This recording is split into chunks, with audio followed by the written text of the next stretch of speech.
It started as a loud banging on the back door, with accompanying screams like that of a wounded animal, but also human. I was about 13 years old, and on that day I had just got home from school, alone. Welcome to Autistic Ghost Stories and Tales of the Supernatural. Okay, so maybe let's dial it back a fraction, as this is not going to end up as some B-grade horror movie. But one thing I will promise is that the tales that lie herein are true and from my first-hand experience. Hi, I'm Phil and I'm a late diagnosed autistic older adult, and in this podcast I'm going to have a look at an academic study from 2018 titled Sensory Supernatural Experiences in Autism, which studied the difference between the rates of supernatural experiences between a group of autistic young adults compared to a neurotypical control group. And along the way, I'm going to share some of my personal experiences on the topic. So going back to the screaming and banging on the back door, was it scary or even terrifying? Well, yes and no. So for a bit of extra context here, it was 4 o'clock in the afternoon and we lived on a main road. So it was not exactly a midnight in the cemetery type experience. There was a constant stream of traffic on the road outside and the voices of school kids walking past heading home from school. But yes, it was a bit unnerving and seemingly out of place in the context of the hustle and bustle outside. Now, I was not alone for long, as another family member soon arrived home and also witnessed the banging and screaming. So both of us approached the back door and opened it abruptly, mid-scream. And nothing. Just our very normal and non-scary backyard lay before us. But one thing is for sure, there was no time between that last bash on the door for whatever made the sound to run away. And also there was a window next to the door, so any person or animal would have been visible from inside. So there started a period that was to last several years of encounters with who knows what. And there were so many incidents that happened over this period, and I won't even attempt to go through them all, but a brief summary would include things like external doors to the house would frequently become locked or unlocked. The hot plates on the stove would sometimes be found to be on and glowing in the middle of the night. In fact, 3 out of the 4 hot plates burned out from being left on through this period. Lights would be turned on in the night where they had been off before bed. On one occasion, I saw someone pass my mostly closed bedroom door, except there was no one else in that part of the house at the time, and the door to the adjacent room was closed, so there was nowhere for the person to go in that direction. Once, I briefly saw a woman dressed in white standing in another part of the house, visible through a window that looked across the courtyard. A few other members of the house also saw and experienced other events as well, but it was mostly me. Now I have to say that at no point in this period was there any real sense of menace or threat experienced by us.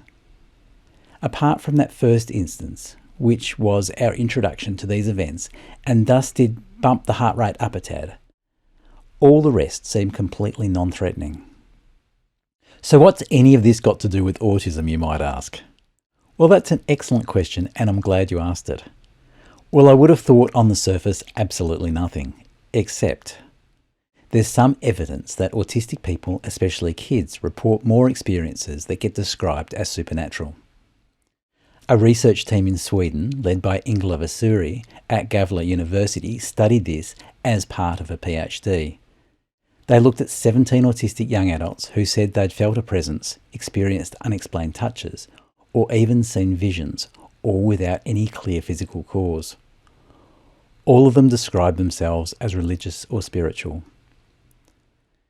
Their stories were compared with a non-autistic group who'd also had unusual experiences. But the key was how people explain them as ghosts, spirits, demons, or gods. The study found that autistic participants reported these kinds of experiences more often across every category, from out-of-body sensations to contact with someone who had died to simply feeling overwhelmed with peace.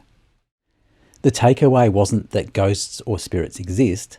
Instead, the researchers suggested that differences in autistic sensory processing make autistic people more sensitive to these types of experiences than the general population.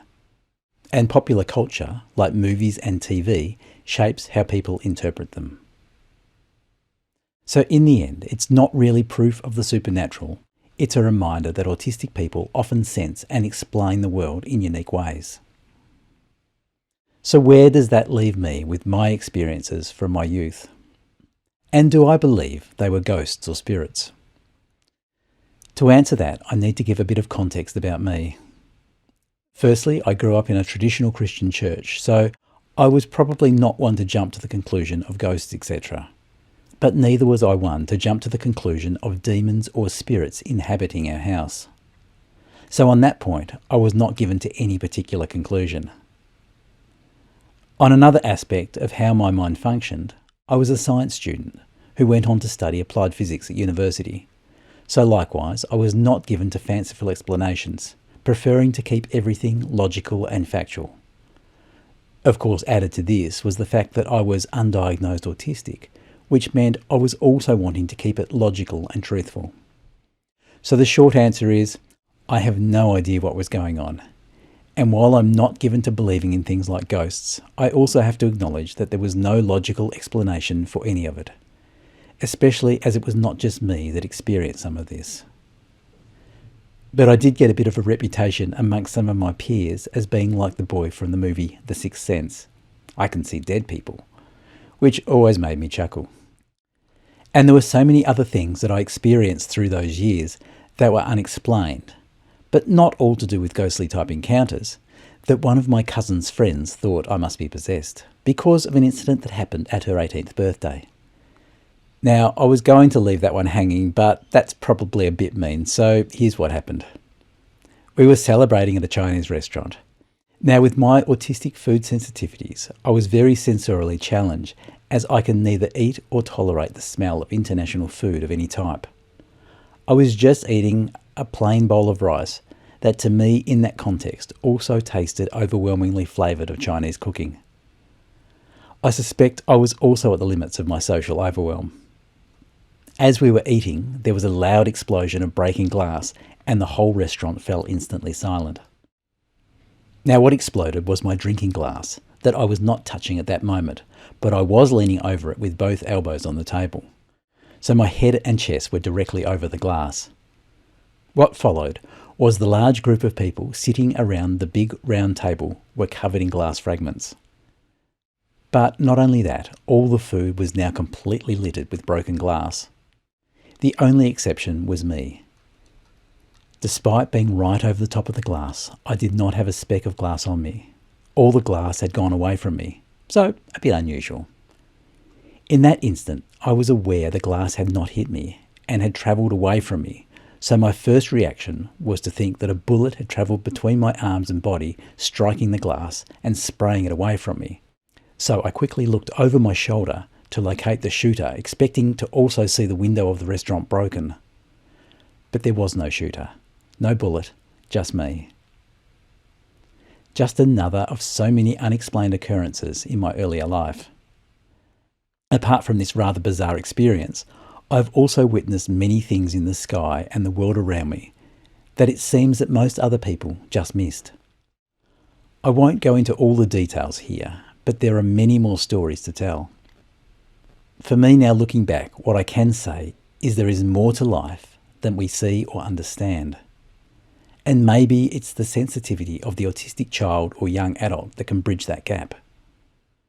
What I also know is that I've experienced many strange but truly wonderful things in this life, and many of those things I would describe as absolutely part of the natural world.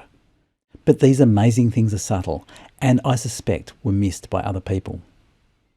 If it was my autism that gave me the sensitivity and perception to have these experiences, then all I can say is that I am truly blessed. And just going back to the study for a moment, it was not just about ghosts, but also looked at religious expressions of the supernatural. And again, as a church-going Christian young person, I also had many strong experiences in this aspect also.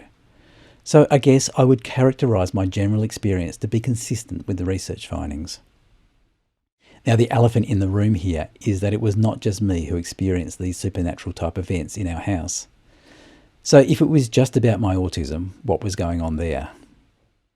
Well, all I can say is that I am not going to try and explain anything away on behalf of anyone else.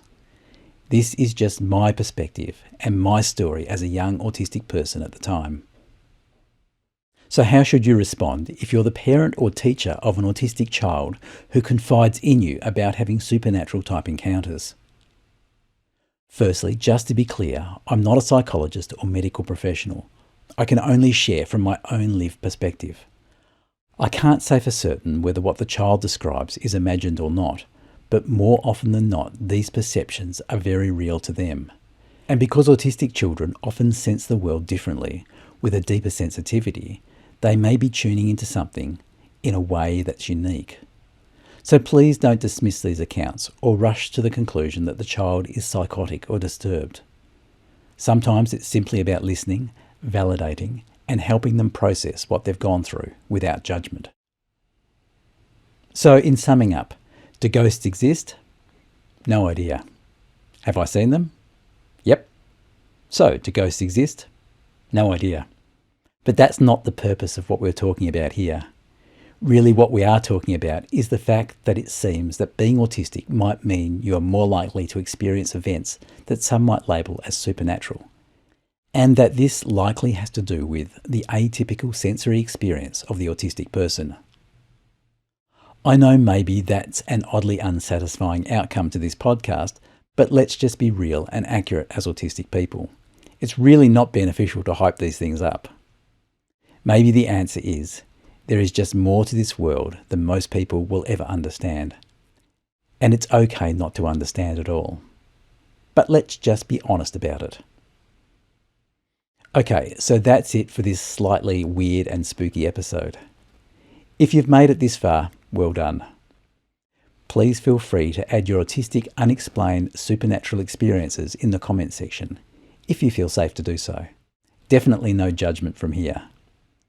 Also like, subscribe and share for more odd, but hopefully honest autistic experiences. Bye for now.